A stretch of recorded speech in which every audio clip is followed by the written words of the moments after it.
ডান দিকের যে ঘুড়িটা সেটা ওড়াচ্ছে পুচকি। ব্রাদার্স কাইট ক্লাবের বাঁ দিকেরটা আছে প্রীতমের ঘুড়ি। প্রীতম প্যাচ খেলছে। প্রীতম হাবড়ার টিমের সাথে খেলছে। বাঁ দিকেরটা প্রীতম, ডান দিকেরটা ব্রাদার্স কাইট ক্লাবের পুচকির। বসিয়ে দিয়েছে, খুব সুন্দর বসিয়ে দিয়েছে পুচকি। এই যে প্রীতমের ঘুড়ি কেটে যাচ্ছে।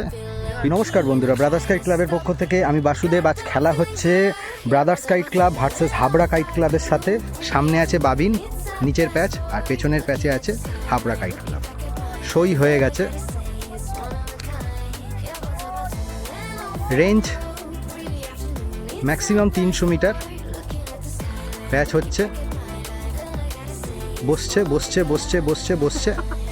ওপরের ঘুড়িটা কাটা খেয়ে গেল। ওপর থেকে যে ঘুড়িটা বসছিল সেটা কাটা খেয়ে গেল। নিচের ঘুড়িটা বাবিন ছিল, বাবিন কেটে দিয়েছে।